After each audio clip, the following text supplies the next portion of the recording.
Hello and welcome again to Problem Solvers University. My name is Dr. Carlos Moore. Go through a quick introduction about myself. I am a United States Air Force retiree. Did about 21 years in the military. I consider myself right now as a life coach. I have a doctorate degree in theology. I graduated from Life Christian University. I am also a professor of Life Christian University. The reason why I made these videos is so that I can reach out globally to give uh, anyone interested information about subjects as it relates to the Bible. All of my content of messages will always refer to the Bible. Um, I just let you know right now, see, I'm a strong believer in the Bible. It is my instruction book on life. So when I'm often asked questions about life problems, I get my solutions from the Bible. I'm pleased to offer you these free teachings, lectures, um, but I would like to let you know now, they do have certain costs associated with. So, at the end of this lecture, if you feel like you've been blessed, please feel free to donate. Okay, so let's get started. ALMS. Now, as I say this word, I was trying to. It's not a word we normally use today, but what is ALMS? Basically, ALMS is money or goods given to those in need as an act of charity. So basically, you can see in this picture, this one brother is reaching down to this homeless guy. Excuse me, give him some money. Um, we often see this time to time. You probably encounter this in your daily walk in life. People sitting on the sidewalk. And have you ever said to yourself, why don't you just get up and go to work? Well, some people can't work. Some people are on disability. We call it SSDI. Normally, they make about $730 per month. So that's not enough money to take care of their housing expenses. Think about it. It's really not enough money to live on. But because a lot of them can't go to work, and some people can't go to work due to addictions. If you're not familiar with addiction, go look at my video as it pertains to addictions. Addiction is a disease. It's not someone's choice. Now, it might have been their choice when they started using a certain substance, but once that nervous system attached itself to that substance, now they are addicts. And it takes a while for addict to recover, and therefore, a lot of people they can't go to work. Okay? Now, giving charity and showing mercy. The word alms is used many times in the New King James Version of the Bible, but it comes from the Old English word amisi, and ultimately from a Greek word meaning pity or mercy. In its original sense, when you give alms, you are dispensing mercy. Now, if you never had a chance to work in soup kitchens like what you see on this picture, it'll do your hearts wonders. Matter of fact, if you have any children, you ought to volunteer to work in certain ministries. I live in Tampa, Florida right now, and we have one great ministry called Metropolitan Ministries, Christian based, and basically, they need volunteers to help feed the poor. They have life skill classes and so forth. Also, St. Vincent de Paul and St. Pete, and also Tampa, they do a lot of great things too. So, if you have the opportunity, I know a lot of you go to church right now, but think about it for a minute. Do you just go to church on Sunday and Wednesday or Tuesday night Bible study? Or do you go out and show mercy to the people that's less fortunate than you? Remember, only by the grace of God do you have what you already have. So let's put down the pride for a minute and go serve someone food, or you can do anything, become a mentor, you know? Okay, let's move on. Now, Christians should give alms, charity, to the poor. Now, these young ladies, they giving look like food. Now, I'm gonna tell you right now from firsthand experience. If you have local shelters in your area, try to volunteer on the food line or take your donation to a shelter. And I'm going to tell you the reason why. A lot of times when you give people substances, whether it be money, clothing, or food on the street, they never make it to, they don't really use those products as you intended them to use it. If they're addicts, they may have a tendency to sell those items for drug money. So, what I want you to really understand is that almsgiving is a long-standing practice within the Christian community. Here's a good saying: "Whoever is kind to the needy honor God." Now, Proverbs, you can find that Proverbs 14:31. Jesus and his disciples gave money to the poor. All you got to do is go to the book of John, chapter 12, verse 6, and you'll see that Jesus' people back in the day, we'll say that back in the day, they gave away charity. And believers are to remember the poor. Paul says this in Galatians chapter 2, verse 10, that we should remember the poor.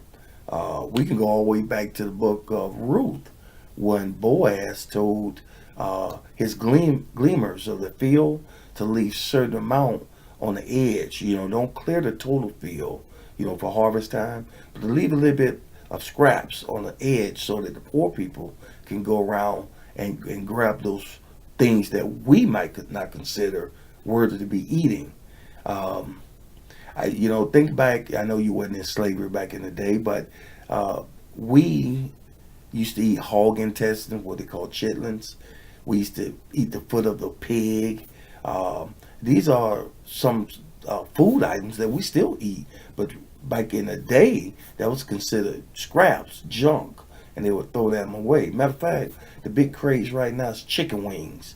See, chicken wings was known to be thrown away because it really didn't have any meat on it. But now, the wings almost cost more than the breast. So, how things have changed through time. Now, the word alms is used 9 times in 5 chapters of the King James Version of the New Testament. In fact, in Matthew chapter 6, verse 1 through 4, it contains 4 occurrences. Let me show you what I mean. It says, "Take heed that ye do not your alms before men, to be seen of them. Otherwise, you have no reward of your Father, which is in heaven. Therefore, when thou doest thine alms, do not sound the trumpet before thee, as hypocrites do in the synagogues and in the streets, that they may have glory of men. Verily I say unto you, they have their reward. But when thou do your alms, do not let thy left hand know what the right hand doeth, that thy alms may be in secret, and thy Father which seeth in secret himself shall reward openly." Now let me give you a better translation of that. That was the old King James Version. Remember, the King James Version was authored by William Shakespeare. That's why you have that this and thou and do it. We really don't speak that way. But when I was stationed in England back in 1981, I actually developed a dialect, Queen's English.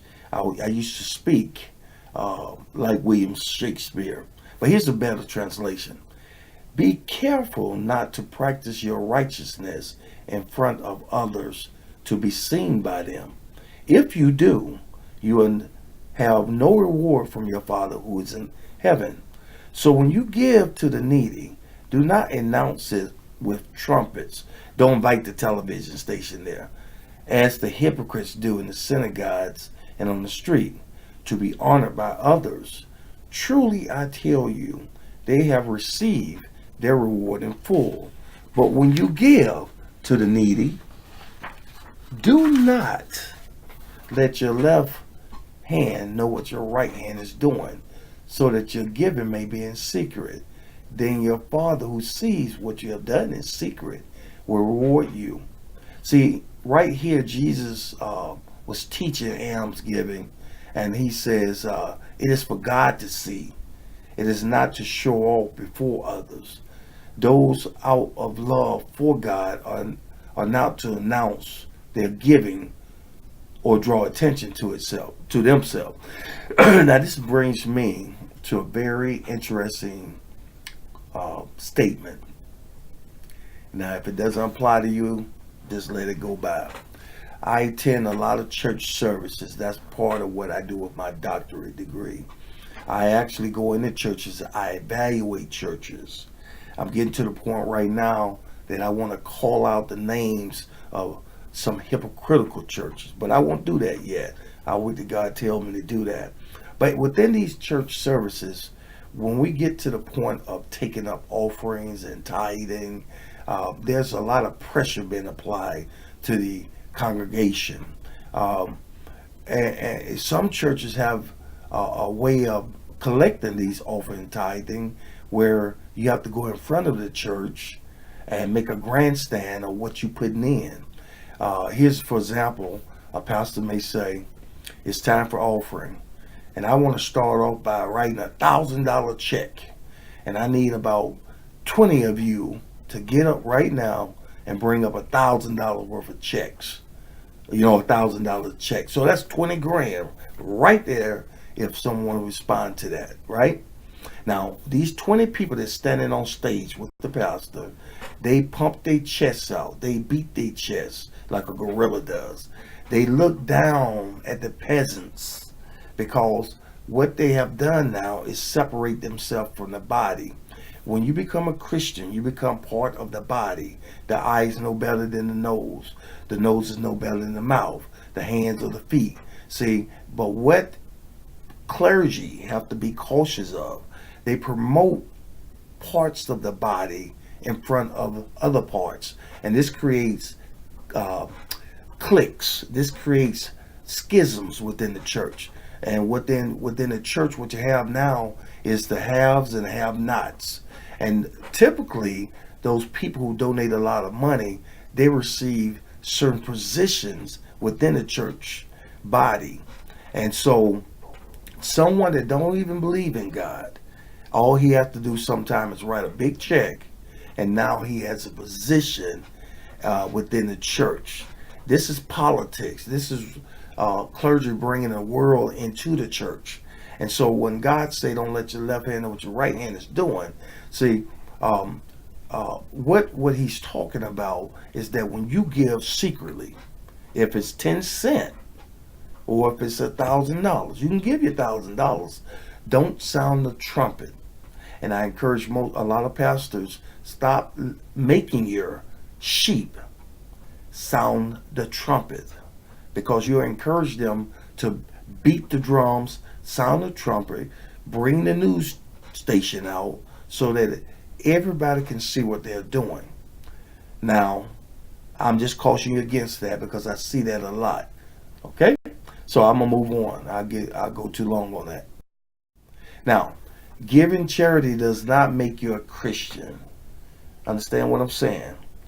Because in Luke chapter 11, verse 40 through 42, Jesus himself rebuked the Pharisees for not giving alms, but neglecting just as love of God. In other words, these religious leaders gave their charity, right?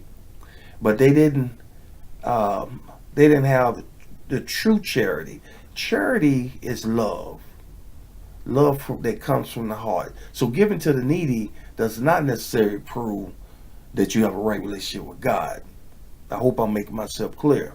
Just because, let's use that previous example, just because I give $1,000 every Sunday to the pastor of a church do not make me a Christian.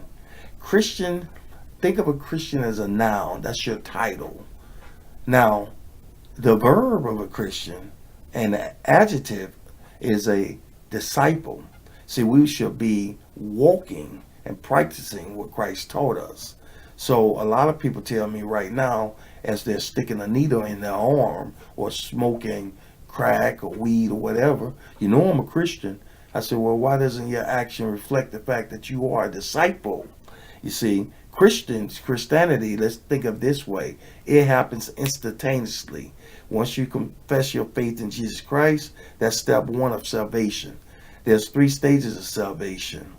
And the first stage is to profess your faith. But then stage two, you have to be sanctified. That means set aside. That's now you in boot camp. You're learning how to become a righteous person. So that stage will last all the way to the third stage, which is when your body is glorified, when it's transformed into this superhuman body where it can exist in another atmosphere, which is heaven. So for right now, when someone say I'm saved, no, you should say I'm being saved, because right now you're still in stage two, which is the sanctifying phase. So, we have to be careful when we say, I give this, I do this, I do that. That doesn't necessarily make you a Christian. See, James says that faith without works is dead. Paul says all you need is faith. But you got to remember, James wrote his book before Paul wrote his books. So it's not a contradiction. They're both saying the same thing. You could tell me you're a Christian, but if I look at your walk in life, and if it doesn't reflect the fact that you walking like Jesus walked, then I'm going to be suspect, but I'm not the judge. You should judge yourself, okay?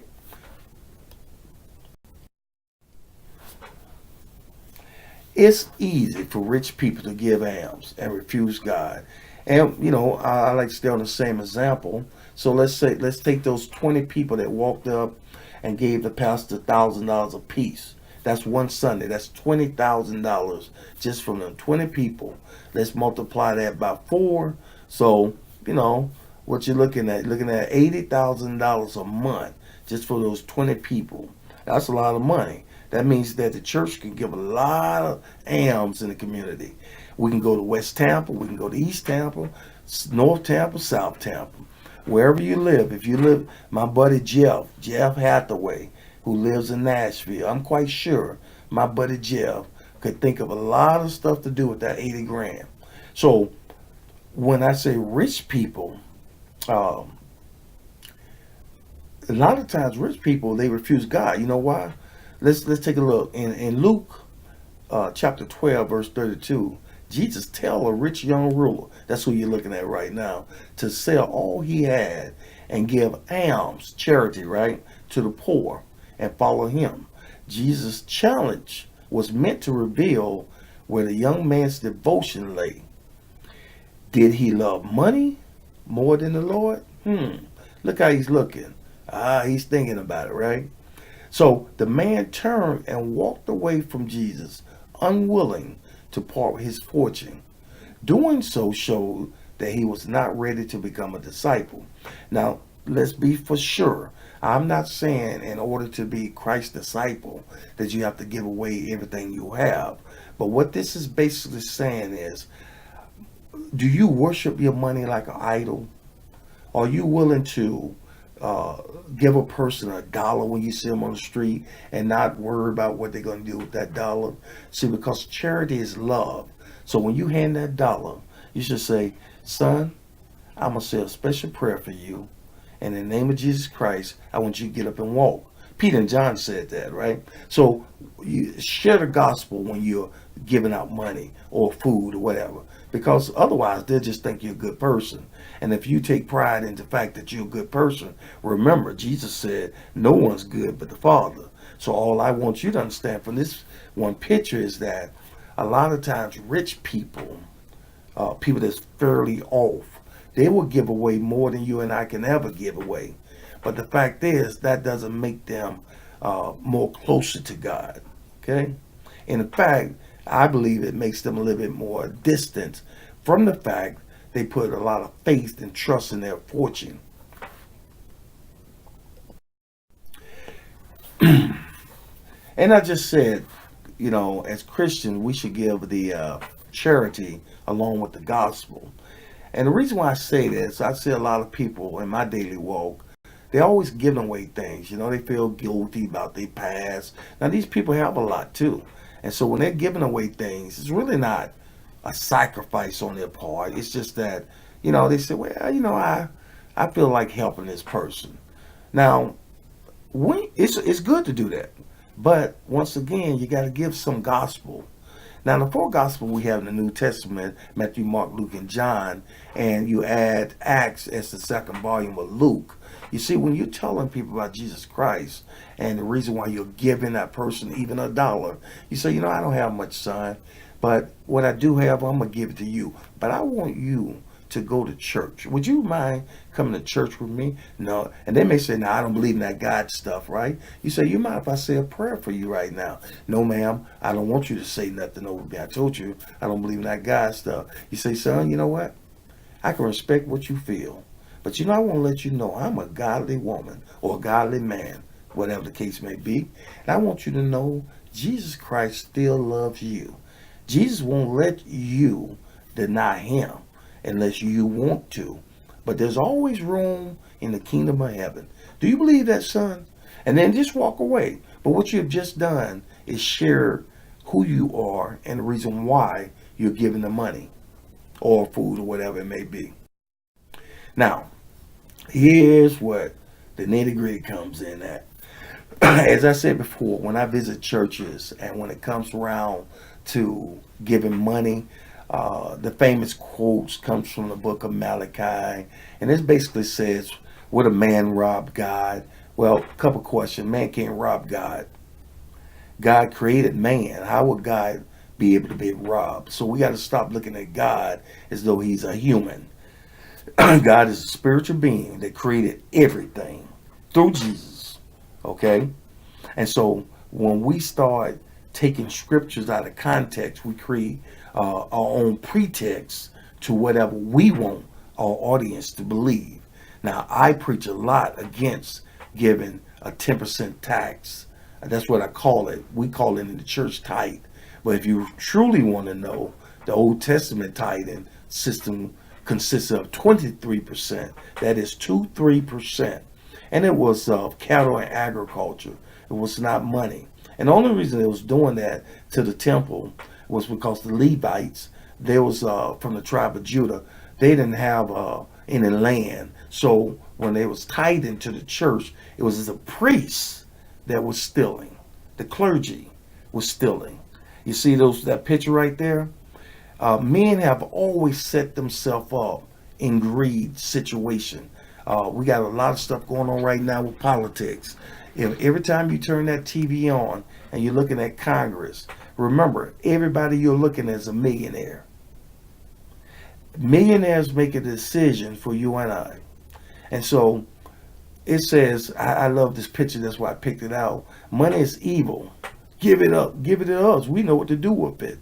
And we'll give you some hog maws, pig feet, chicken wings. We'll give you some leftover stuff because we know best. God told me, that's the Pope, God told me to tell you what to do. And so no matter what your denomination is, be careful when you have men telling you, men or women, because we have a lot of women pastors, that you need to go through them to get to God. That is not biblical and it's not right. And I see a lot of people who can't pay their rent or mortgage because they gave the church all their money. And I don't believe in that. I think it's a disgrace, and I'll go to my grave believing that. But once again, it's my personal belief now. I don't mean to upset anybody, but basically, biblically, when you're giving your financial resources that you don't work hard for to those in need, and to me, it's more important that man we seen early on the street for me to directly give something to him. Doesn't mean you can't give something to your church. But to be honest with yourself, what makes you feel more gratified? Giving something to people that you know in need. Let's say your next door neighbor.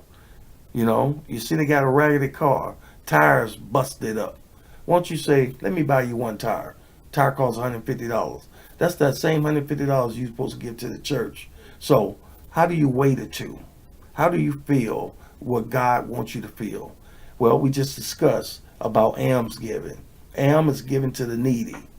If you know that your church have a lot of money and your church keep building more space, more programs, people riding in Mercedes Benzes and Rolls Royce, but you got a neighbor who's got a busted up hoopty, and you can put your Sunday clothes on and wave at that neighbor as you go to church, and they got the spare tire sitting on their hoopty.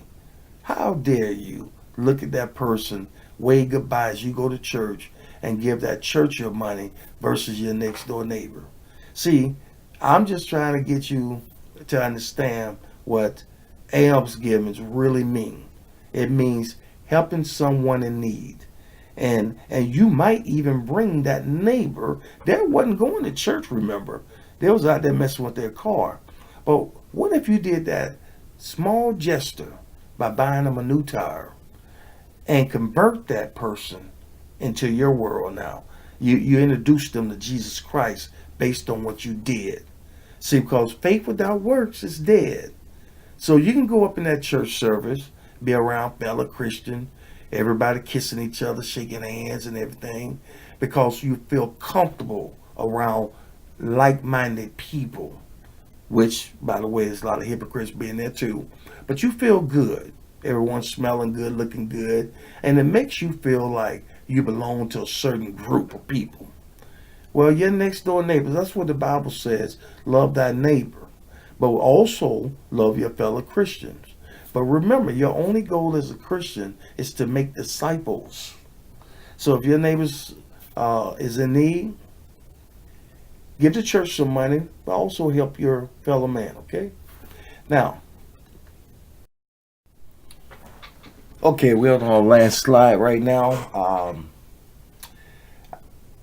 As I wrap this up, I just want to clarify that I'm not against people from doing whatever they want to do with their money. If you was raised to tithe, well, tithe. If you was raised not to tithe, don't feel bad about it. I was raised to tithe. I just, in my learning, I come to understand the true meaning of that word. And so I believe in charity. I believe in alms giving. I believe in helping the needy. When I played football and basketball, I believe in helping the underdog. I didn't want to get on a stacked team. You see, my goal in life, the way God made me, is to help those less fortunate than I am. So what you see right here, me waving my hands, for those who do not personally know me, this is who I am. I'm a happy guy, 6'4", 275, former ball player. But yet, I'm thankful for God for forgiving me for my sins. So therefore, I'm able to reach back and help my fellow man. So I want to wrap this up by saying this. I want to thank you for being here today. I want to thank you for tuning in. Don't forget to check out my other videos, because I believe they're very helpful. They could be very helpful to you. But if you find these videos to be useful in your walk with God, then please send me a donation. I need the help so I can expand what I'm doing. You can send a check or money order to Dr. Carlos N. Moore, P.O. Box 871, Sefner, Florida. Zip code 33583-871. Also, do not forget to visit my bookstore at lulu.com. I know that sounds kind of funny. You can buy them on amazon.com, but you go through lulu.com, then I might be able to get you a better price for them.